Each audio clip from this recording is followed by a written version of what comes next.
All right, flanks of Gettysburg. This is the sort of wrap-up video. You can see by the map, things didn't go that great for the Confederates.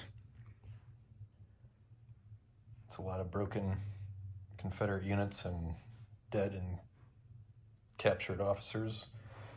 The Union had a couple units that were broken, a couple that were killed off. This is the killed box down here. If you use the special rally capability of your brigade HQ, you can eliminate or kill one company in order to bring another one back at full strength next to the unit. So I did that a couple times with the Union and a few times with the Confederates. You can see the Confederates had a number of demoralized companies. The Union didn't have any. I didn't play smartly with the Confederates, mainly because I wanted to see how the melee combat worked in this game. And it seems to work. It's very swingy. The game itself is very swingy. The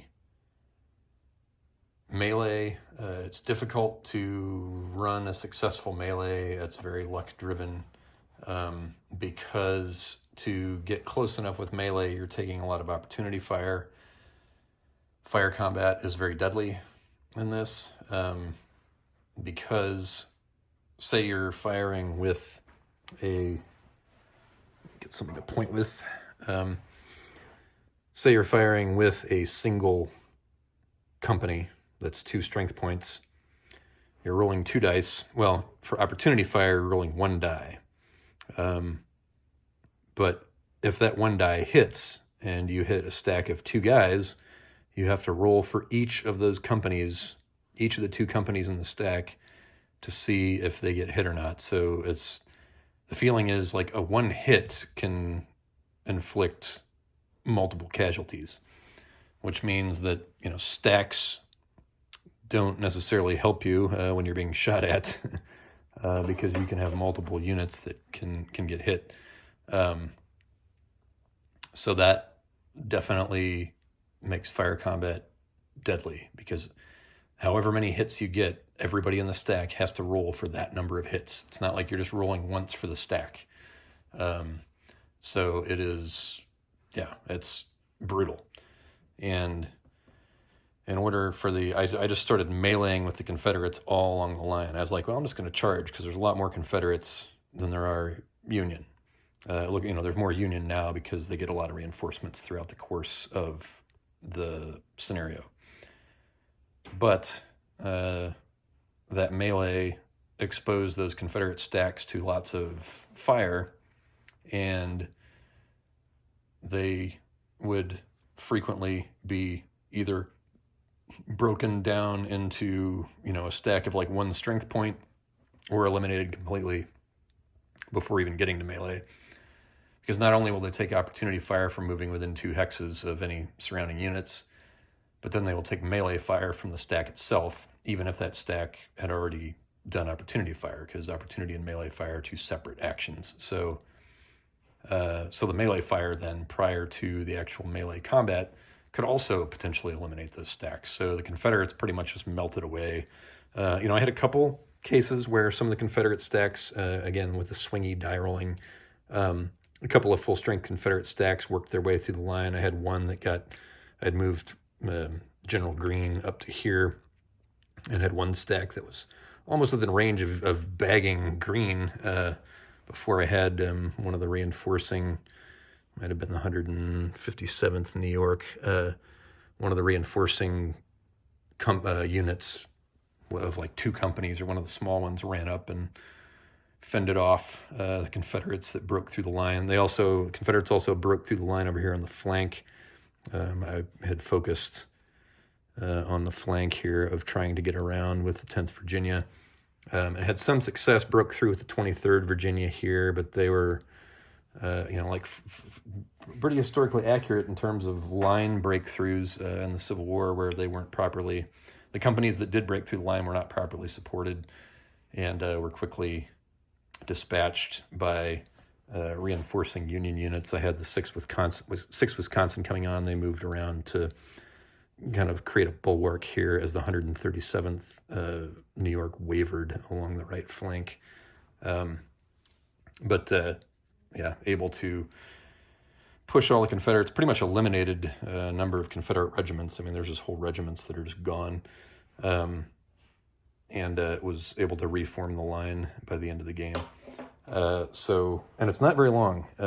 You're looking at, 6 turns? So and the turns go fairly quickly.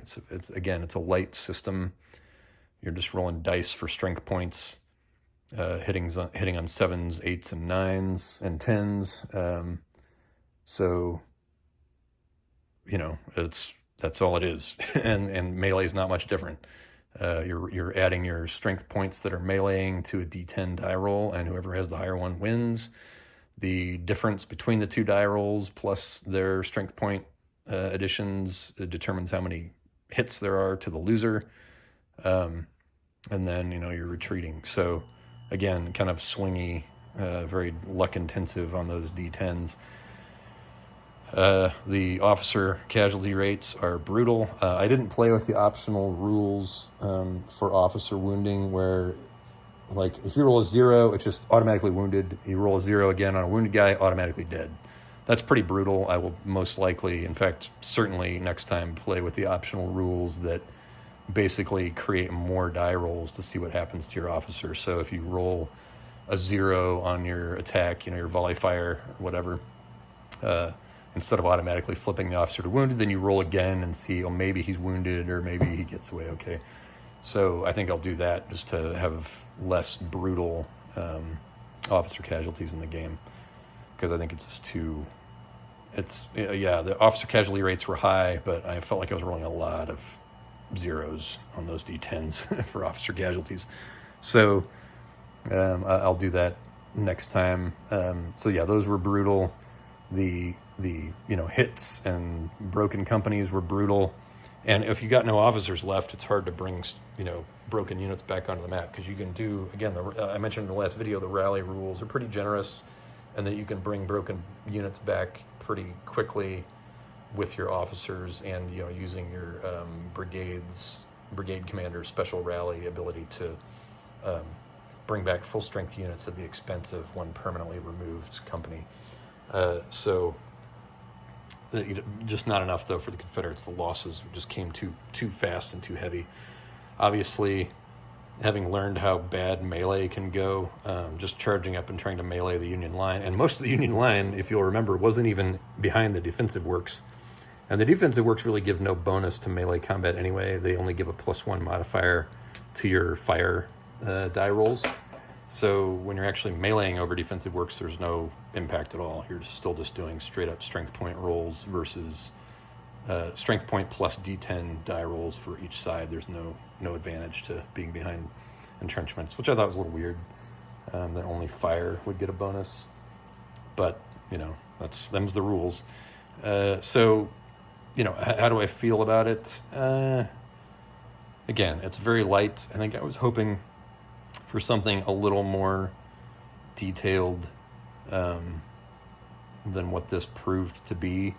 But how much more detailed, I don't know, because I don't want it. I wouldn't want it to be ASL either, So I don't know, like some sort of happy medium. Whatever it was, this felt. I'm not sure how realistic it felt to me, and how much those Confederate units just melted, just completely vanished, trying to melee. And maybe I'm meleeing too much. I mean, I think the game, I think it even mentioned in the rules that bayonet fighting was not very common in the Civil War. Really, the guys would just stand there and shoot at each other. And I think that's what the Confederates need to do here, is just move up there, within 3 hexes.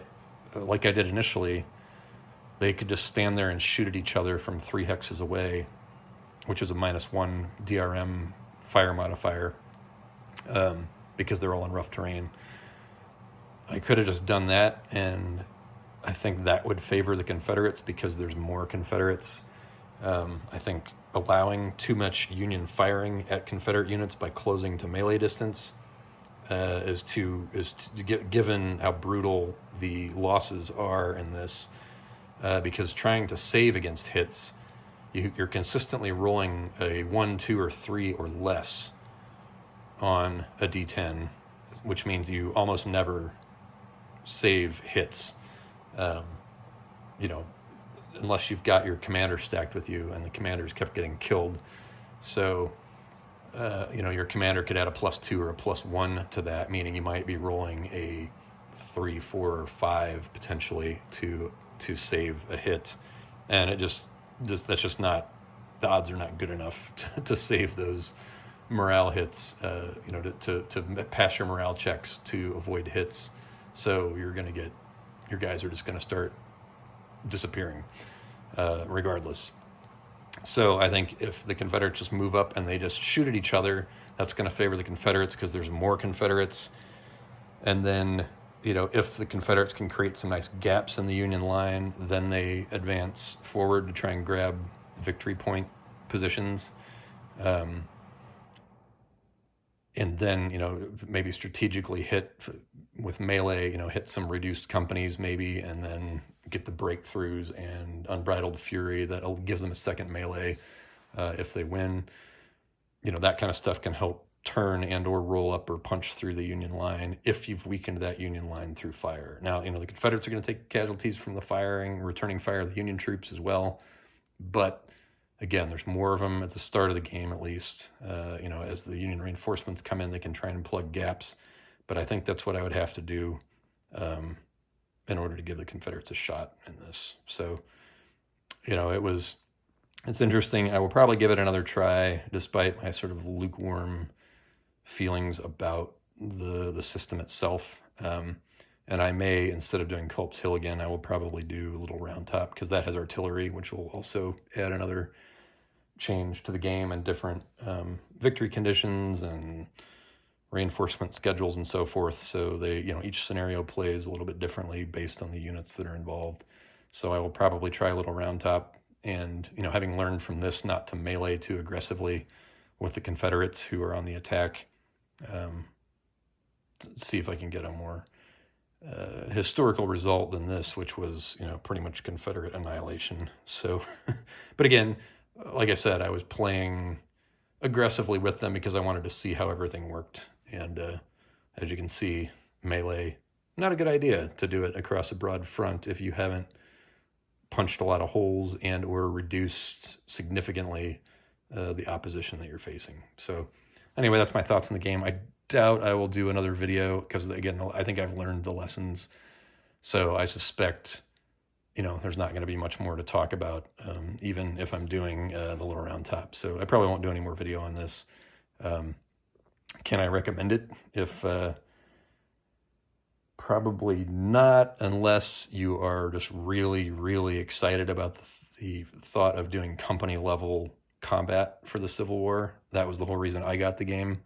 It's just because there's not a lot of company level games of Civil War actions. So I thought that would be very interesting. It was not as interesting as I thought it would be. But it also, you know, wasn't a complete disaster, which, given the state of the rules and so forth when the game was released, could have easily have been the case. But, you know, I think it's fine. It's just, it's very light. So even if you want that company level Civil War game, if you want something more detailed, this is not going to be it. So, you know, you can make your judgment accordingly.